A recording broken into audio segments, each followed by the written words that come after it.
Merhaba değerli izleyiciler, sizleri Yüce Allah'ın adıyla selamlıyorum.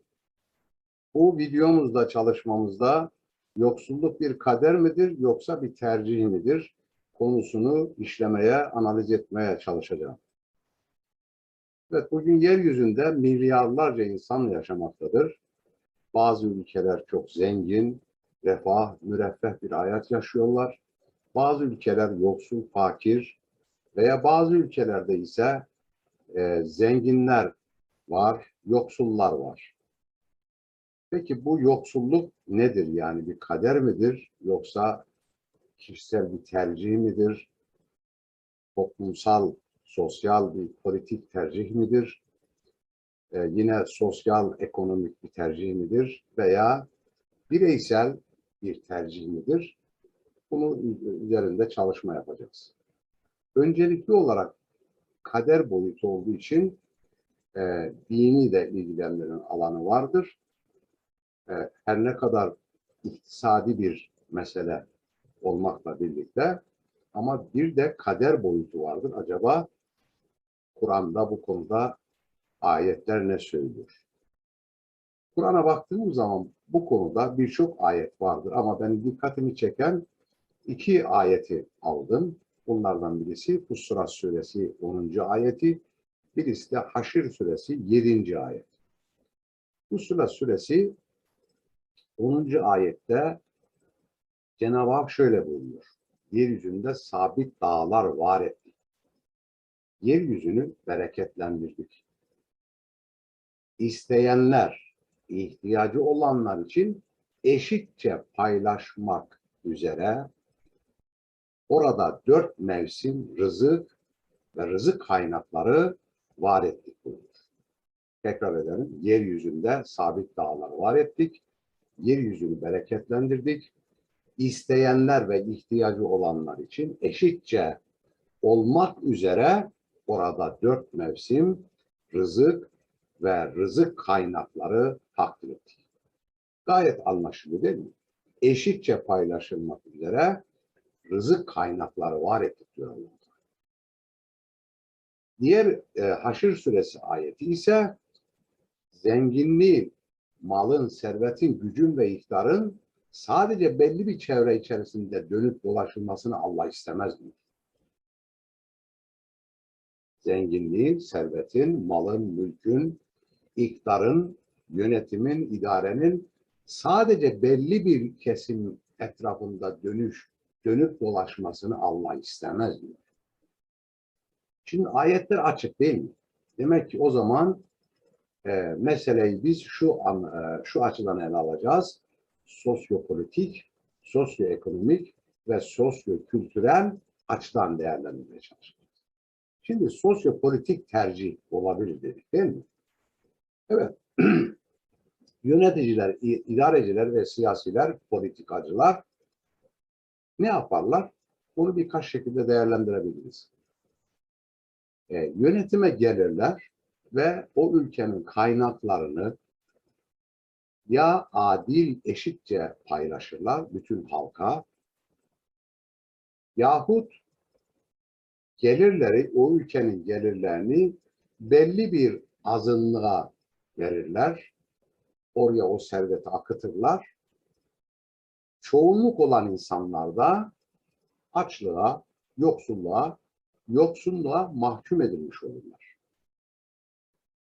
Demek ki politik bir tercihtir. Ya o yöneticiler ülkenin gelirlerinin tamamını ne yaparlar?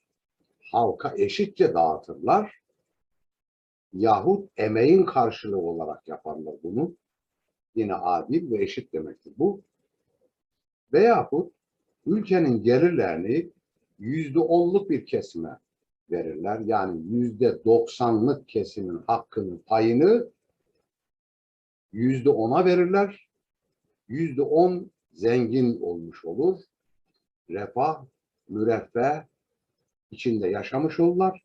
%92 ise fakirlik ve yoksulluğa mahkum edilmiş olurlar. Bu da hem politikacıların tercihidir hem de seçenlerin de tercihi olabilir. Yani seçilenler bu şekilde taksimat yaparlar. %10'luğa %90'ı verirler. %10'luğu da %90'a paylaştırırlar. Tabii ki %10'luğun geliri yüksek olduğu için onlar huzur ve saadet, mutluluk içerisinde yaşarlar. %10'luk da %90'lık da %10 pay almış olurlar. Bunlar da sıkıntı, darlık ve zorluk sıkıntı içinde yaşamış olurlar. Bunu politikacılara tercih etmiş olabilirler. Fakat seçenler acaba burada rolü nedir? Yani seçenlerin tercihi de aynıysa burada büyük bir sıkıntı, problem var demektir. Bir hastalık, bir illet var demektir. Bir marazlık var demektir. Neden? Çünkü %90'lık kesim ne yapıyor? Kendi paylarını, hakkını neyse %10'luğa verilmesini siyasiler istediği için o da o yönde tercihini kullanmış oluyor. Veyahut %90'ın içerisinde bir kısım yani yarısı hakkının kendisine teslim edilmesini istiyor. Huzur ve refah seviyesinin yükseltilmesini istiyor ama %45'lik kesim ise iktidarlar gibi, politikacılar gibi düşünülür. Yine burada da bir sıkıntı var demektir. Demek ki yoksulluk bir kader değildir. Yoksulluk bir kader değildir. Sosyopolitik olarak baktığın zaman o politikacılar ülkenin gelirlerini adil ve eşit bir şekilde dağılımını yaparlarsa, hakkaniyete uygun bir dağılım yaparlarsa, o toplumun bütün bireyleri huzur, mutluluk ve saadet içerisinde yaşamış olurlar, dünyalıklarını cennete çevirmiş olurlar. Evet, sosyoekonomik dedik. Bu da bir tercih meselesidir. Sosyoekonomik. Yani ekonomik modeller vardır. Vahşi kapitalizm vardır, kapitalizm vardır, liberalizm vardır. Neyse buna benzer. Hakça taksimat yapılabilecek iktisadi sistemler de vardır. Ama siyasiler, politikacılar kapitalizmi benimsemişler, tercih etmişlerse burada kesin ezilen var demektir. Kesin ezilen ve üzülenler var demektir. Yine o kapitalizm yani vahşi kapitalizm sistemi içerisinde bu iktisat sistemi içerisinde yine %10'luk bir mutluluk azınlık vardır veya %5'lik mutluluk azınlık vardır. Gerisi sefil, perişan, huzursuz, mutsuz kesimler demektir. Kültürel olabilir, sosyo-kültürel de olabilir. Yani düşünün ki bir toplum kalkmış, doğmuş, yani belli bir kuşak, o kuşak efendim her şeyi kabullenmiş, içine sindirmiş, her şeye razı oluyor. Bu Allah'tandır. İşte büyüklerimiz böyle takdir etmişlerdir. Biz bir şey söyleyemez, bir şey yapamayız. Biz büyüklerimize bağlıyız. Onlar bizim için ne takdir etmişlerse bunu kabul ediyoruz.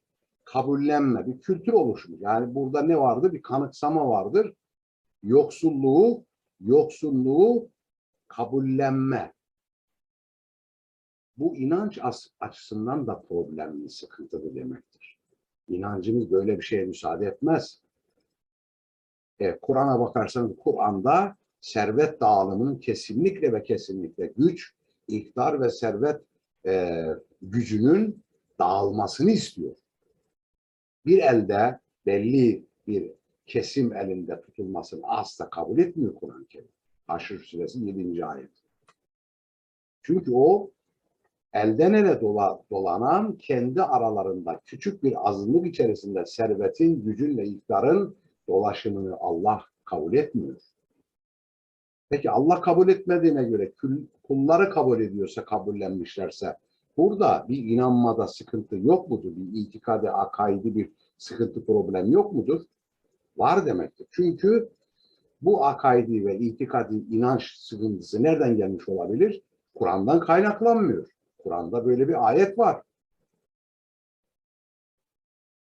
Öyleyse kişilerin inanmış oldukları inançtan, yanlış inanıştan kaynaklanmış olur. Evet.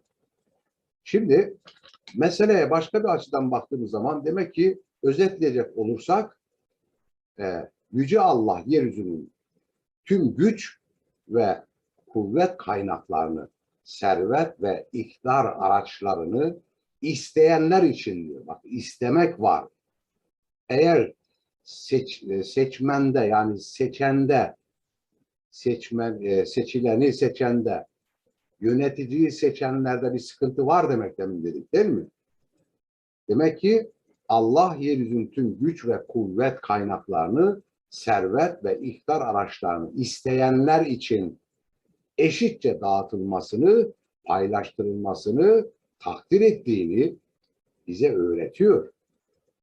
O zaman böyle bir şey varsa, ülkenin kaynaklarının %5 kesimine tamamını, yani %95'lik bir geliri %5'e tahsis edilmesi, verilmesi, paylaşılmasını Kur'an onaylamıyor.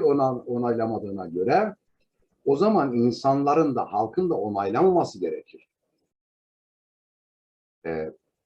Yaratmış olduğu rızık ve rızık kaynaklarının zenginler arasında dönüp dolaşan bir tahakküm aracı olmasını Allah kabul etmiyor. Haşr suresi 7. ayet.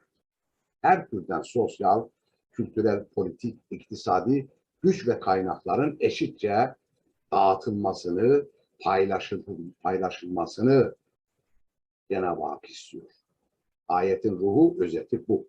Demek ki yoksulluk bir kader değil, sosyopolitik, sosyokültürel, sosyoekonomik veya bireysel veya toplumsal bir tercih anlamına gelir. Yoksulluk bir kader değildir, yoksulluk bir tercihtir. Hoşça kalın değerli kardeşler.